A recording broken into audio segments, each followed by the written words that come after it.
Desde que saí de casa, meu coração batia acelerado.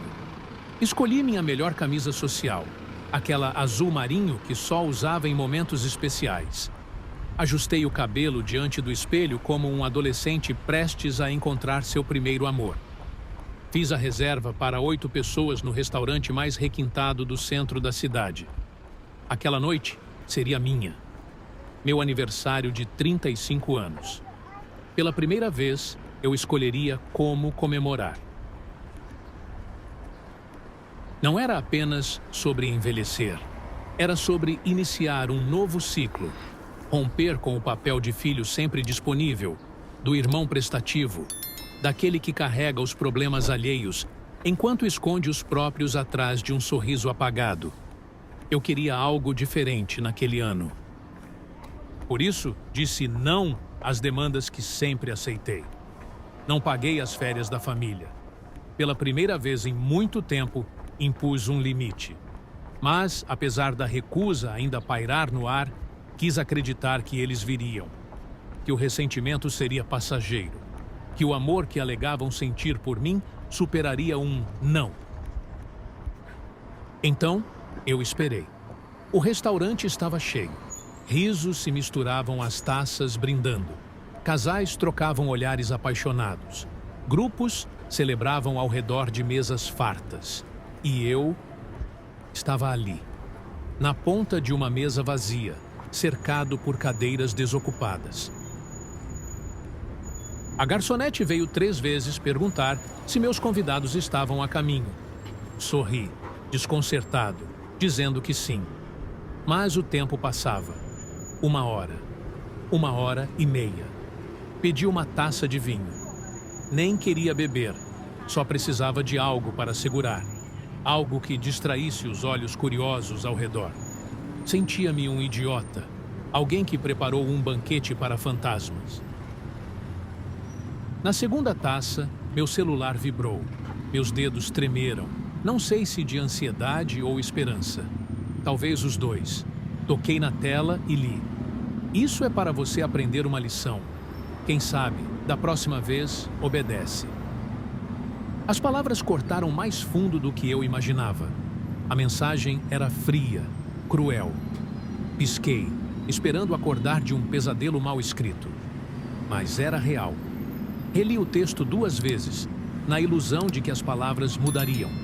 Mas a realidade permanecia implacável. A garganta secou, o estômago se contraiu. Aquela dor não era fome, era decepção. Levantei-me, paguei a conta, um valor alto, já que havia pedido entrada, prato principal e sobremesa para todos, e saí sem olhar para trás. O ar da noite parecia mais gelado do que eu lembrava. Caminhei devagar pelas ruas, ignorando os olhares curiosos. Talvez me vissem como um retrato de alguma tragédia cotidiana. Um homem bem vestido, mas com os ombros curvados, carregando um fardo invisível.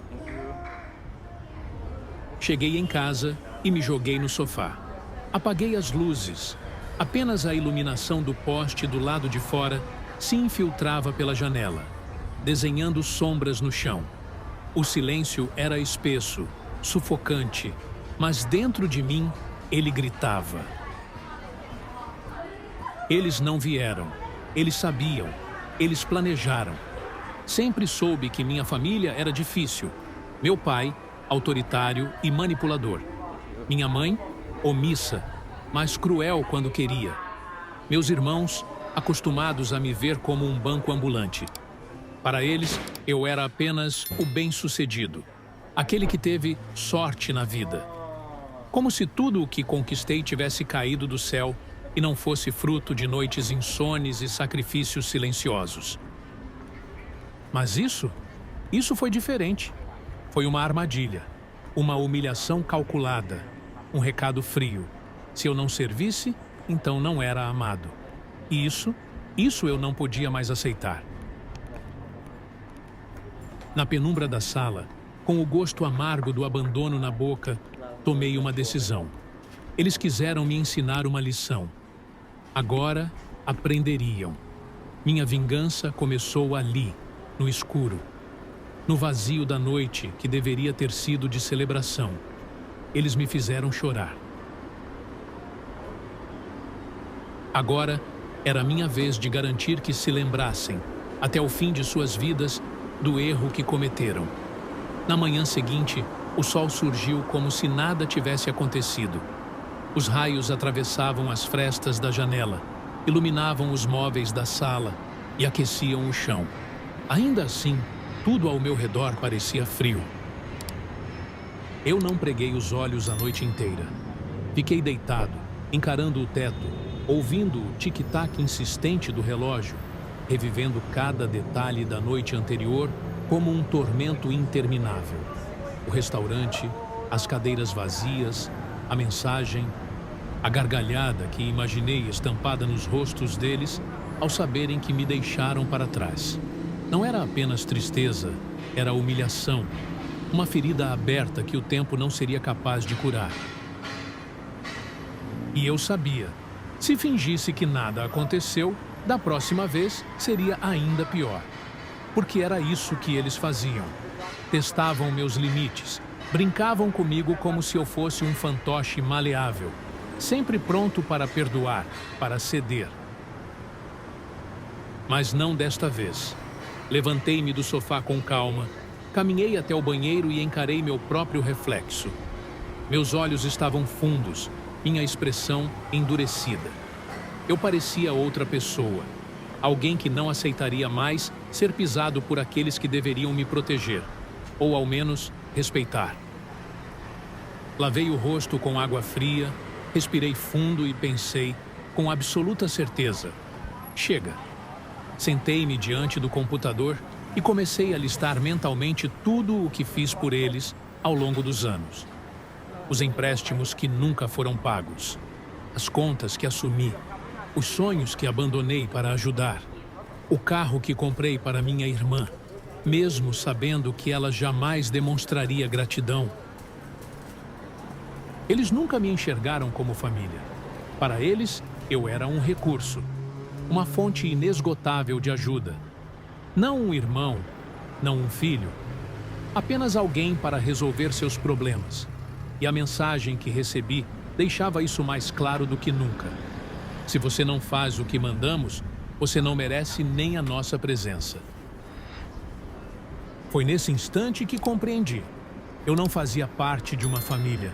Eu era uma ferramenta. E quando ferramentas deixam de ser úteis, elas são descartadas. Fechei o computador e permaneci em silêncio por alguns minutos. Então, fui até a cozinha, preparei um café forte e me sentei com um velho caderno de capa de couro nas mãos. Era nele que eu costumava organizar meus planos, minhas ideias. Dessa vez, os planos eram outros. Estratégia, frieza, determinação. Escrevi os nomes de cada um. Meu pai, minha mãe, minha irmã, meu irmão. Analisei suas fraquezas, suas rotinas, suas dependências. Aquilo não era vingança, era justiça, era devolver, com a mesma intensidade, tudo o que me fizeram engolir por anos. E havia algo que todos tinham em comum. Dependiam de mim, financeira e emocionalmente. E no fundo, sabiam que, apesar de tudo, eu sempre voltava.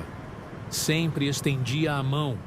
Sempre atendia o telefone, mesmo depois das brigas. Mas isso acabaria ali. Naquele instante, desliguei o celular. Cancelei os débitos automáticos das contas que pagava para eles. Troquei as senhas do meu banco. E pela primeira vez em muito tempo, me senti leve. Não era apenas raiva, era libertação. Naquela tarde, em vez de ir ao trabalho, tirei um tempo para mim. Caminhei pelo parque, ouvindo uma música antiga que me lembrava de um tempo mais leve, antes de carregar o mundo nas costas. Comprei um sorvete, sentei-me em um banco e observei as pessoas passando. E então percebi que estava sorrindo.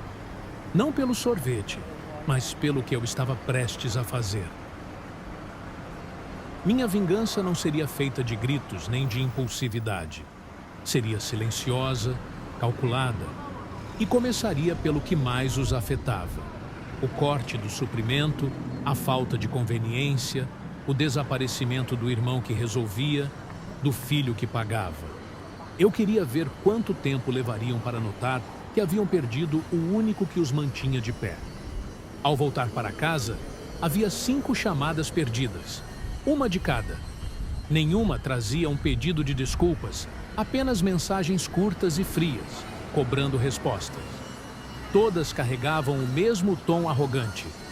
Você está se fazendo de vítima por causa de um jantar?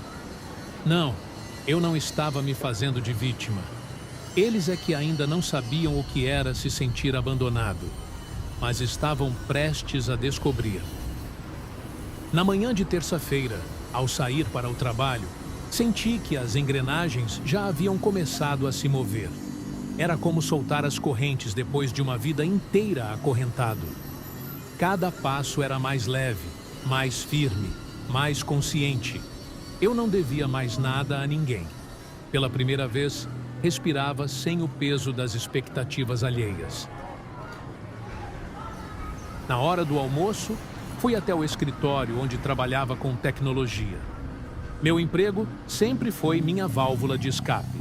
O único lugar onde eu era respeitado por mérito e não por conveniência. Mas naquele dia, algo estava diferente. Eu não estava apenas focado, estava afiado.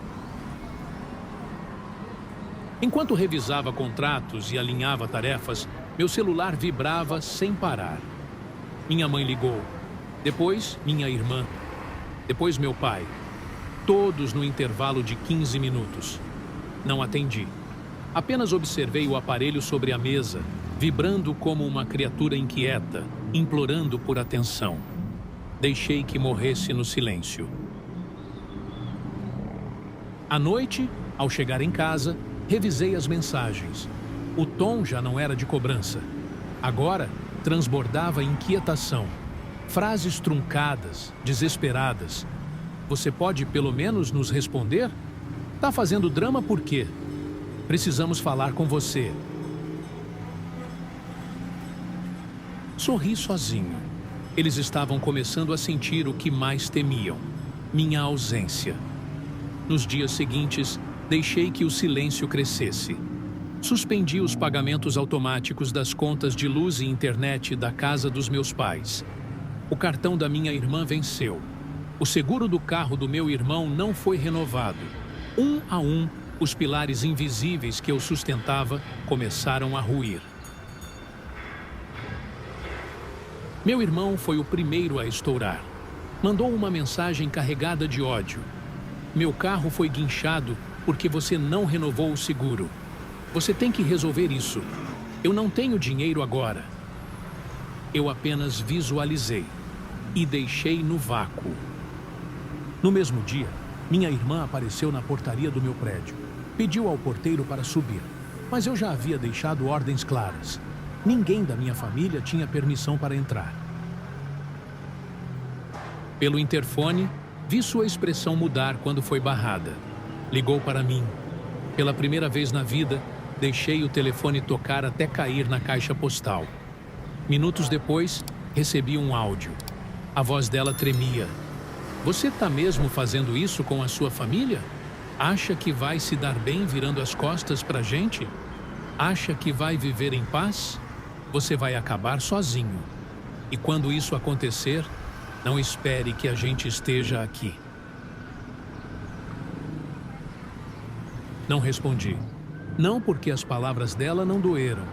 Doeram. Mas eu já havia chorado o suficiente. Agora era a vez deles sentirem. Minha mãe foi a próxima a tentar. Optou pela chantagem emocional. Estou doente de preocupação. Não consigo dormir. Preciso saber se você está bem. Mas eu sabia. Ela não queria saber de mim.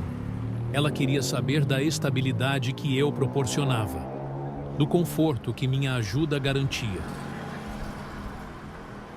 E naquela noite, pela primeira vez, eu tive certeza de que estava no caminho certo.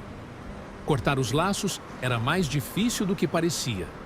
Era como arrancar raízes profundas de uma terra doente.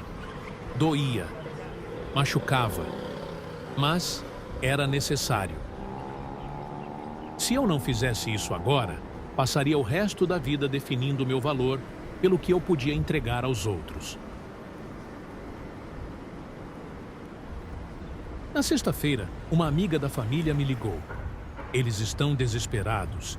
Seu irmão pediu dinheiro emprestado para o cunhado. Sua mãe está ligando para meio mundo atrás de você. O que aconteceu? Respirei fundo antes de responder. Nada aconteceu. Só parei de ser usado.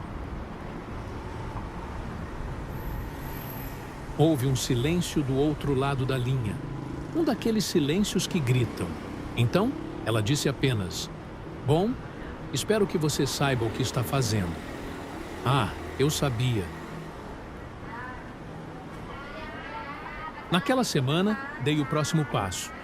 Comecei a reunir documentos, provas, transferências bancárias antigas, mensagens que mostravam como cada um deles abusava da minha boa vontade. Não para expô-los, não queria escândalo, queria algo mais profundo, mais definitivo. Queria tirar deles a única coisa que ainda os fazia se sentirem no controle sobre mim: o vínculo. Aquele laço frágil e doentio que chamavam de família precisava ser cortado de forma cirúrgica, irreversível. E a tesoura já estava na minha mão. No quarto sábado depois do meu aniversário, o céu estava cinza, ameaçava chover. Observei as nuvens pesadas pela janela enquanto tomava meu café em silêncio. Lá fora, a cidade seguia seu ritmo indiferente. Mas dentro de mim, algo havia mudado. A dor deu lugar a uma tranquilidade inquietante. Eles estavam finalmente sentindo. Na noite anterior, recebi uma mensagem do meu pai. Algo que jamais imaginei ler na tela do meu celular. "Estou decepcionado com a sua atitude. Te criei para ser um homem de valor, não para virar as costas para quem te deu a vida." Engraçado. Eu quase ri. Valor. Ele nunca valorizou nada além de dinheiro. Meu pai só falava comigo para pedir algo. Um depósito, uma solução, uma ajuda. Sempre confundiu respeito com obediência. E agora, pela primeira vez, não foi atendido. 2 dias antes, soube por um primo que a luz da casa dos meus pais foi cortada. Minha mãe chorou para ele, dizendo que eu os havia jogado na miséria. Claro que ela não mencionou os anos em que usaram meu salário como muleta, nem as promessas vazias de que seria a última vez, só para me pedirem mais logo depois. Era sempre eu, o responsável, eu, o disponível, eu, o idiota. Mas agora a ilusão acabou. Na segunda-feira, fui ao cartório. Solicitei a retirada do meu nome de todos os compromissos financeiros que assumi por eles. Cancelei fianças. Revoguei autorizações. Tirei meu nome como procurador das contas bancárias do meu pai. Eles ainda não sabiam, mas muito em breve sentiriam o impacto. À tarde, meu irmão ligou. Dessa vez, eu atendi. "Preciso da sua assinatura para renovar o contrato da casa da mãe. Você foi o fiador no ano passado, lembra?" Sorri por dentro. "Já fui. Retirei meu nome. Fale com o novo fiador." Silêncio. "Você tá brincando?" "Brincando? Não, apenas começando." Desliguei. Naquela noite, recebi 30 mensagens. Algumas com xingamentos, outras com promessas de que eu me arrependeria. Não li nenhuma. Apenas arquivei. E mesmo em meio ao caos, eu me sentia cada vez mais inteiro. É curioso dizer isso, mas a dor que antes me consumia, agora se transformava em força, em clareza. Não buscava vingança pelo simples prazer de destruir, mas sim justiça. Eu queria, finalmente, me conceder o respeito que nunca me deram. Na quarta-feira, recebi um e-mail da escola da minha sobrinha. Minha irmã havia usado meu nome para se passar por responsável financeiro, deixando meses de mensalidades acumuladas. A escola ameaçava cancelar a matrícula. Respirei fundo, peguei o telefone e liguei diretamente para a instituição. Informei, sem rodeios, que não era o responsável. Enviei os documentos necessários e encerrei qualquer vínculo com aquela dívida. 10 minutos depois, minha irmã apareceu novamente na portaria. O porteiro me chamou pelo interfone e dessa vez permiti que subisse. Queria encará-la nos olhos. Quando entrou, trazia a filha nos braços. Alice chorava, os olhos vermelhos de lágrimas. Ela tentou iniciar um discurso ensaiado, mas eu a interrompi. Você mentiu de novo. Usou meu nome sem me consultar. Colocou sua própria filha no meio da bagunça que criou. Eu não tinha escolha. Você sumiu. A escola ia cancelar a matrícula. O que eu ia fazer? Retrucou, alterada. Você vai aprender a viver com as consequências das suas ações. Algo que nunca fizeram nesta família. Ela chorou, implorou, garantiu que dessa vez seria diferente. Mas eu já tinha ouvido aquilo tantas vezes que sabia cada palavra de cor. Diferente teria sido se tivessem comparecido ao meu aniversário, se tivessem me tratado com o mínimo de respeito. Agora era tarde. Pedi educadamente que saísse. Ela saiu batendo a porta e eu me sentei no sofá. Mas dessa vez, o silêncio era outro. Não o silêncio da solidão, mas da paz. Eles queriam me ensinar uma lição, pois agora estavam aprendendo o que significa perder o único elo que ainda os sustentava. E o golpe final ainda estava por vir. Era uma sexta-feira comum, daquelas em que o mundo segue seu curso sem perceber que algo está prestes a ruir. O céu limpo, as ruas movimentadas, tudo seguia seu fluxo habitual.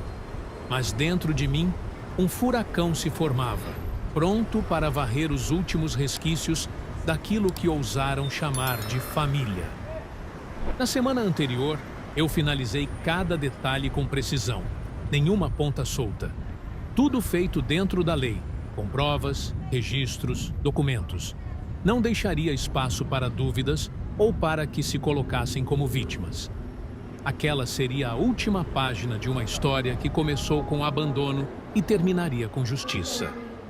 E então, naquele dia, o mundo deles desabou. O primeiro impacto veio às 8 da manhã. A casa onde meus pais moravam, reformada com o dinheiro do meu suor, foi notificada judicialmente. Eles estavam sendo despejados. Não por dívida, ainda não. Mas por que eu finalmente executei a cláusula de reversão da propriedade? Sim, anos atrás, eu havia comprado aquela casa em nome da minha empresa e permiti que vivessem ali por conveniência. Mas agora, como legítimo proprietário, solicitei a reintegração de posse. O oficial de justiça bateu a porta com os papéis em mãos.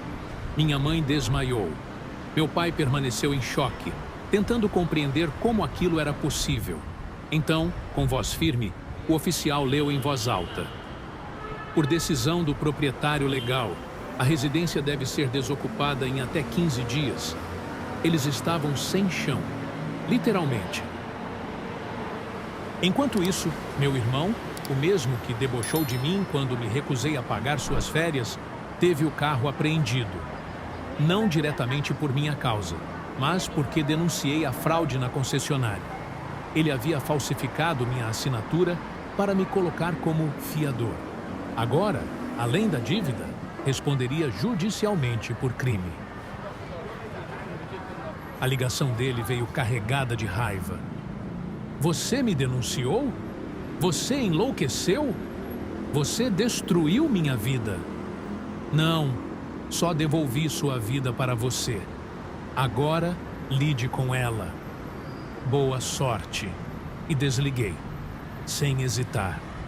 Às 11 da manhã, a escola da minha sobrinha entrou em contato novamente.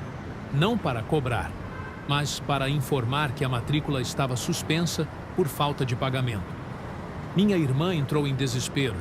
Tentou conseguir um empréstimo, mas com o nome sujo e sem garantias, ninguém aprovou. Me mandou uma mensagem longa, recheada de lágrimas digitadas, emojis tristes, palavras como perdão, família, amor. Mas não havia arrependimento, apenas desespero. E eu continuei em silêncio. O clímax estava reservado para o meio-dia. Na hora do almoço, enviei uma única mensagem no grupo da família.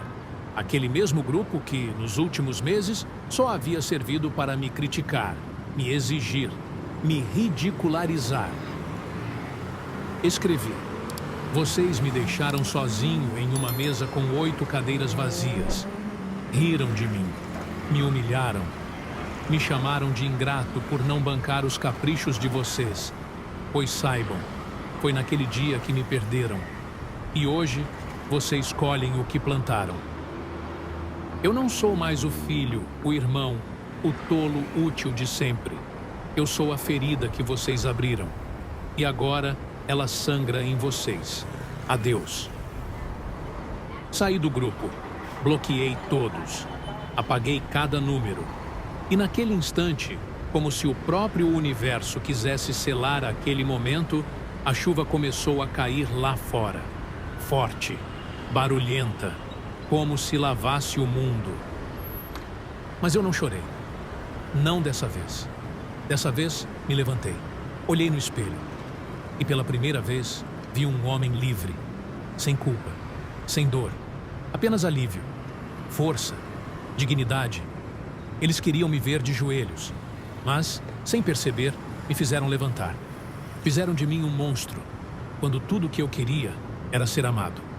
Agora, que lidem com o monstro que criaram. E se, por ironia do destino, um dia nossos caminhos se cruzarem, que me reconheçam pelos olhos, não mais os do filho bondoso, nem do irmão prestativo, mas os olhos de alguém que sentou sozinho em uma... Se você se emocionou com essa história e quer ver mais relatos como esse, não se esqueça de deixar seu comentário aqui embaixo. Curta, se inscreva no canal e ative o sininho para não perder nenhuma ati.